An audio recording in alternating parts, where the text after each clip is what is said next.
सिन्नर शहरात नाविन्यपूर्ण आणि परिपूर्ण दालन म्हणजे Navrang kids and ladies wear. खास स्त्रियांच्या मनातील आवड निवडून अगदी आपल्यासाठी असंख्य ब्रँडेड फॅशनेबल डिझाईन्स ड्रेसेस घेऊन आलो आहोत. मनाला थक्क करतील अशा व्हरायटीज सिन्नरकरांसाठी त्यांच्या आवडीच्या फॅशनेबल डिझाईन्स कलेक्शन, युवतींसाठी लेटेस्ट फॅशनेबल व्हरायटीज उपलब्ध.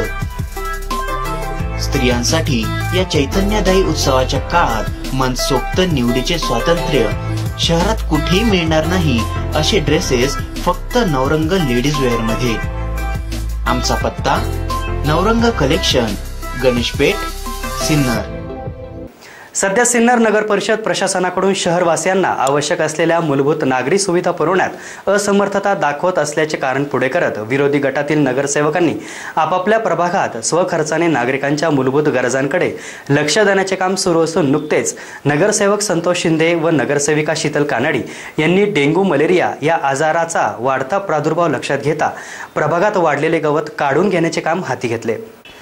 सिन्नर नगर परिषद प्रशासन व सत्ताधारी यांच्याकडून सिन्नर शहरात नागरी मूलभूत सुविधा पुरवणे अपेक्षित होते.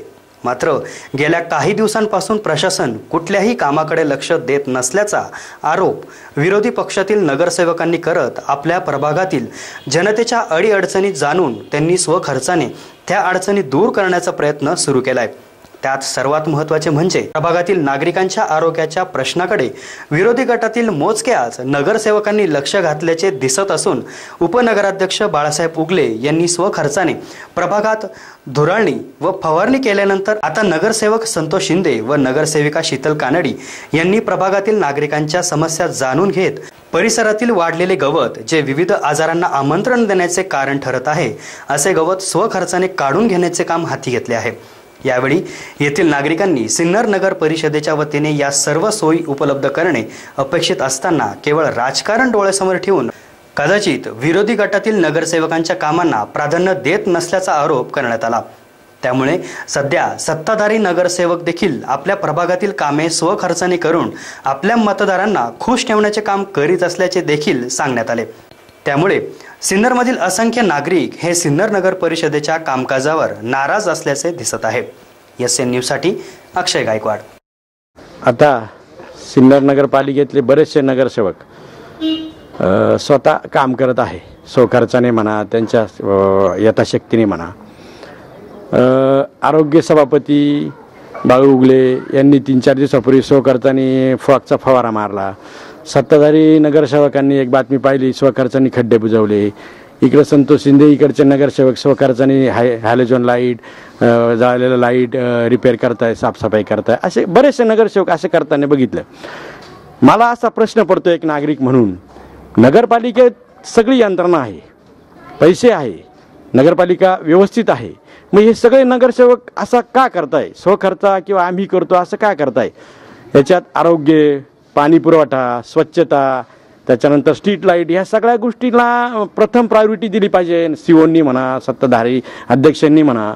पण त्या संबंधित कॉन्ट्रॅक्टरांशी, संबंधित कर्मचाऱ्यांशी जर विचारणा केली तर ते म्हणतात आमचं पेमेंटच नाही, आम्ही काम कसं करू? लाईटवाल्यांना विचारलं, आमचं पेमेंट मिळत नाही, आम्ही काम कसं करू? स्वच्छतावाल्यांना मिळालं, आमचं पेमेंट मिळत नाही, आम्ही काम कसं करू? आता मध्ये ते पाण्याचा इतका प्रॉब्लेम या भागात, त्या मॅडमला संबंधित अधिकाऱ्यांना विचारलं, ते म्हणे ती मोटर जळालेली, 6 महिन्यापासून ती मोटर रिपेअरला टाकलेली, औरंगाबादला आम्ही नाही म्हणत होतो तरी टाकलेली. हा प्रकार काय हेच कळत नाही. वास्तविक पाहता सर्वसामान्य जनतेला लाईट, पाणी, स्वच्छता आणि आरोग्य ह्याकडे प्रायोरिटीने लक्ष दिलं पाहिजे. मग जर स्वच्छता आणि पाणी ह्यासाठी जर 14 वित्त आयोगाचे पैसे पण आहे, सगळं आहे नगरपालिकेत, मग हे पैसे का देत नाही? हा प्रकार काय होतो हेच कळत नाही. प्रत्येक नगरसेवक आपली आपली स्टंटबाजी करू राहिला, या खर्चाने त्या खर्चाने. असं व्हायला नाही पाहिजे नगरपालिकेत.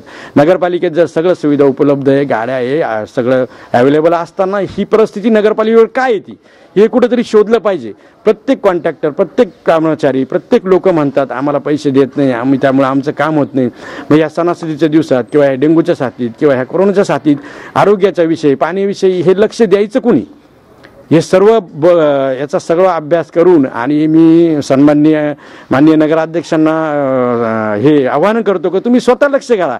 पाणी पुरवठा, आरोग्य, स्वच्छता, स्ट्रीट लाईट ह्या गोष्टी सर्व तुम्ही स्वतः लक्ष घाला. जर सर्व अवेलेबल असताना कर्मचाऱ्यांचे किंवा कॉन्ट्रॅक्टर कोणी असू यांचे पेमेंट होत नाही, त्याअभावी ते असं सांगतात. असं का होतंय नेमकी, नाही कुठं प्रॉब्लेम येतोय? आता फॉक्सचं म्हणे टेंडरच निघत नाही, फॉक्सचं फवाऱ्याचं का निघत नाही, त्याच्यावर लक्ष दिलं पाहिजे. ही जर परिस्थिती आहे तर या सर्व गोष्टीकडं, आरोग्याकडं, पाण्याकडे लक्ष दिलं पाहिजे, हीच आमची विनंती आहे. आणि अध्यक्षांना आम्ही एवढंच आवाहन करतो. धन्यवाद. विजयनगर भागात बँक कॉलनी आणि शिक्षक कॉलनीत भरपूर गवत वाढलेले होते, त्यामुळे डेंग्यू मलेरियाची खूपच साथ जोरात चालू होती. तर इथल्या नागरिकांनी शीतलताई कानडी आणि संतोष भाऊ शिंदे यांच्याकडे तक्रार केली. त्यांनी प्रशासनाला कळवले, पण तिकडनं काही त्यांना प्रतिसाद मिळाला नाही. त्यांनी स्वतः येऊन इथे लक्ष देऊन स्वतःच्या खर्चाने ते साफसफाई करत आहे. त्याबद्दल त्यांचे दोघांचे मनापासून धन्यवाद. विजयनगर भागातील बँक कॉलनी, शिक्षक कॉलनी येथील महिलांनी मला येऊन भेटून सांगितले की ताई, आमच्या इथे डेंग्यू मलेरियाचे प्रत्येक घरात पेशंट वाढत आहे, तरी आमच्या भागात खूप गवत वाढले असून कीटक जनावरे निघत आहेत, तरी पण तुम्ही ते स्वच्छतेच्या दृष्टीने लक्ष द्यावे. त्या दृष्टीने मी विजयनगर भागात स्वखर्चाने नगरसेवक संतोष भाऊ शिंदे व मी स्वतः येऊन इथे कामगार आणून ज्या ज्या ठिकाणी गवत वाढलेलं आहे, कचरा आहे, ते सगळं परिसरातील स्वच्छ करायला लावलं आहे. ह्या गोष्टी मी प्रशासनाला वेळोवेळी सांगितल्या आहे, तरी त्यांच्याकडनं सकारात्मक आम्हाला काम दिसले नाही.